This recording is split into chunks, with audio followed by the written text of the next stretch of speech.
I was talking to our wonderful Matt Boesler, covering the New York Fed, and he's here supporting the U.S. team. And the first thing he said, Philip Lane. So the speech that you put together here that we're going to dive into here in the next 13 minutes, how was it constructed off of your team with Dr. Lane? It's a little bit more complicated than that. Typically, my speech works as follows. I picked the theme, which in this case was not complicated because Jackson Hole has indicated that we have to concentrate on the shifts, and there are major shifts. So I picked the theme.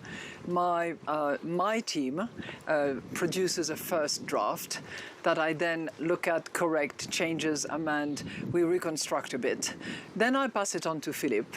And Philip looks at it, brings new things into the substance, will amend this or that.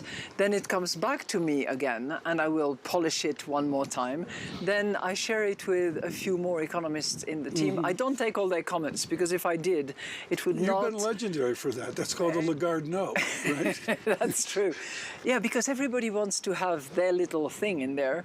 And before you know it, it has no line, no rationale, no logic, no conclusion, and I don't want that. We'll extend this to a 1-hour interview. There'll be some logic to this discussion today. The rules of the road, folks, for all of you on radio and television, is at an academic conference. We don't focus so much with any central banker about what are you going to do at the next meeting. It's about the architecture of the speech, and this is an exceptionally original speech off of the pandemic.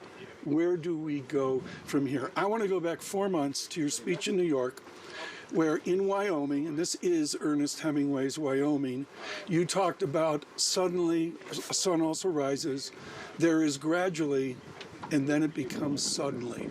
What is the tension you see now? What is the fear you have that the gradual now could be suddenly painful? We are facing major shifts. I'll mention 3 for you. One is there's a complete change in the labor market. There's a complete change in the energy future that we are facing. And there is a complete shift in how geopolitical forces organize our economies. Not to mention in the background the climate change impact on our economies, our life, and the imperative that it becomes, as we have seen during the whole summer, for instance, in terms of major heat waves, major hurricanes, and so on and so forth. So you've got these 3 key shifts and the background of climate change. And we need to address each and every one of these 3, which we inherited from the pandemic, which we inherited from the major supply chain disruptions, which we inherited from the geopolitical tensions that we see developing between the United States, Europe, Japan, and many other countries around the world, in particular China. I was talking to our Alex Weber out of Frankfurt on this speech, and I want to take the 60,000-foot nature of the speech, and I can't imagine Draghi, Duesenberg, Trichet giving the speech. It's original to you. But if I look at clarity, flexibility, humility, your backdrop out years is exactly the same as your backdrop on September 16th, which is the original structure you have is to pick 2 nations, the tension between Germany and the tension with Portugal as well. How do you get to these lofty goals given the fractious original nature of the ECB? I would disagree with that. I think the ECB and the way it has been constructed is intended for collaboration, for controversies, for debates, but at the end of the day for large consensus. And this is how I have been operating at the ECB. The fact that monetary policy is really European monetary policy is a plus. We are bound by the same currency, the euro. We exchange the same banknotes, maybe digitally one day. But this is what brings us together, and it's part of the culture.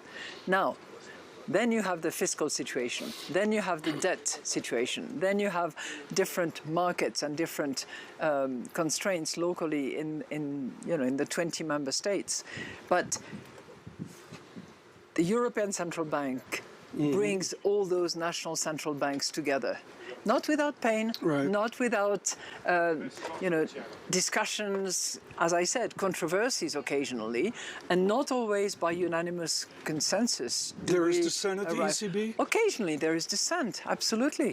And, we have to learn how to live with it. Right. And my job is to measure how profound the dissent is and who expresses and shares it to a point that he or she will not be prepared to compromise and to move to the consensus. A single sentence in this original speech breaks in established regularities. Do you have an operative theory right now, whether it's again to September or it's out 6 months, a year? Is there a set of economic theories you're working with, or is it ad hoc each and every day out of this pandemic? One, it is deliberately, decisively data dependent, which forces us to react meeting by meeting. We cannot, given the fact that regularities are no longer regular, and we have more irregularities than regularities, we cannot exclusively rely on inflation outlook as determined by models. We have to bring into our reasoning and our considerations other elements, other measurements, including underlying inflation, as we see it empirically now, as we anticipate it coming up. We also need to measure the impact of our monetary policy. How fast does it produce financing tightening, and what consequences will it have? So in a way, the break of these regularities forces us to have a larger spectrum of indicators and to think in a much broader way about the consequences of what we decide. One thing that's fascinating here, and Jana Randau in Frankfurt really emphasizes to me with the deterioration in economic data, I'm sure you've been more than briefed on it, in Europe and frankly around the world, China as well, there's this waiting between conventional monetary dialogue and, to use an American phrase, OMG, there's a growth slowdown. As you go into your sequence of data-dependent meetings, what is the weighting now to growth or real economy economic data versus a monetary policy, which a process almost that you say is under threat right now? First of all, I would not put in the same bag Europe and China when it comes to clarity and comprehensiveness and transparency of data. We are totally transparent. We aggregate our national data at the regional level, and we have very solid institutions that are in charge of those data. So I would challenge anybody who argues that our data is not correct and not reliable. That is as reliable as it can get. Point number one. Point number two, the best way to have the highest level of confidence is to look at a series of information, data, model produced, empirically provided, anticipated by financial analysis. That's the best job that we can do at the moment in order to deliver on our stability mandate, which is to bring inflation back to 2% in the medium term, which we will do. I can mention this with China, but what I can mention is you are original in that you have real-world export-import experience. I believe I met you when you were French trade minister. That's right. Newly appointed at whatever. 2005. 2005. Yeah. That was a few years ago, folks. Christine Lagarde, as simple as I can say, the statistic in your speech today of real imports declining 30% if we get what Georgieva and Lagarde are both talking about, which is a regional blockism, a fragmentation. How close are we to that? It's a worrying situation. If you look at the number of protectionist measures that are being engineered, implemented around the world, if you look at the volume of trade, whether it is, pure volume or momentum, it is either stable or on the decline. And the fragmentation is something that is much talked about, but that we are now beginning to see in terms of investment, in terms of market penetration by various companies around the world, and the control of FDI, foreign direct investment, in many countries, including in Europe, is now being scrutinized in a much, much thorough way. So we are seeing not deglobalization. Right. Let's not kid ourselves, but a much more guarded, much more careful target of supply chain development, of setting up foreign investment abroad, and the purpose of those investments are different.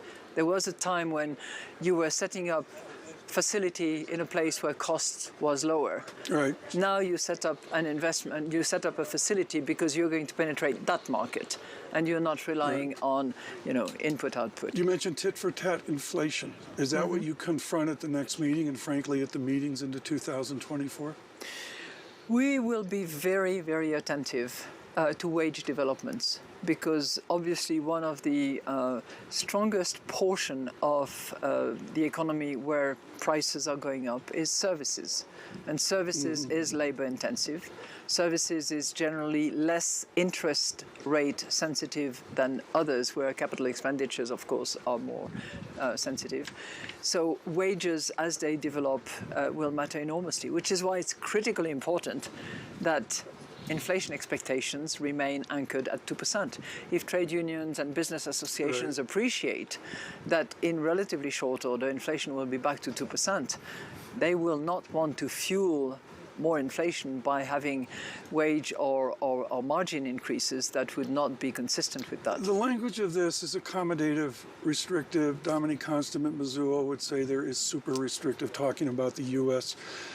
Central Bank. How do you gauge the parlor game of interest rate trajectory now, given your new theme here? How do you take the minutia of analyzing the up and down, the restrictiveness, just as one example, with these larger thoughts of we need a changed behavior in economics?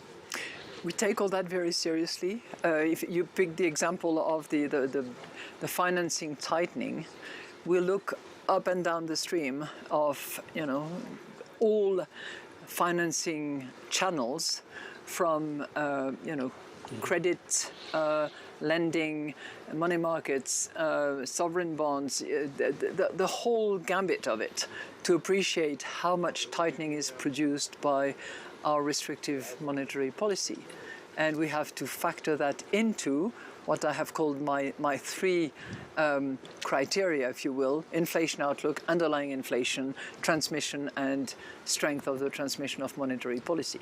You end this speech, and folks, really, for those of you in economics, this is truly an original speech from the ECB today and from Christine Lagarde. Keynes, the difficulty lies not in the new ideas, but escaping the old ones. Which one are you trying to escape September 16th? I mean, not to bring the meeting into focus here, but you need a new idea on September 16th. What's it going to be? I think what I meant using this particular quote is that we cannot just stay in the same box all the time and assume that the models that we have been using for a number of years are going to produce the result that will guide us towards the right decisions. And I think by adding, as I said, underlying inflation, strength of the monetary policy transmission, we bring new ideas and new principles into our thinking and our collective considerations. One final question, if I could, on a beautiful day in Wyoming. You have to fly back to Frankfurt and sell this speech to a very original set of nations in Europe. What will be the response, not only the response at your meeting on September 16th, but the simplistic statement of between the hawks and the doves? How will there be a uniform response, or will this engender an immediate heated debate in Frankfurt? I took the precaution to discuss that with some of them, and I think that the general principles of those three shifts, the responses that we must provide, and the new key principles of clarity, humility, and transparency, clarity, flexibility, and humility will stand, and I think will be appreciated and respected by my colleagues on the Governing Council.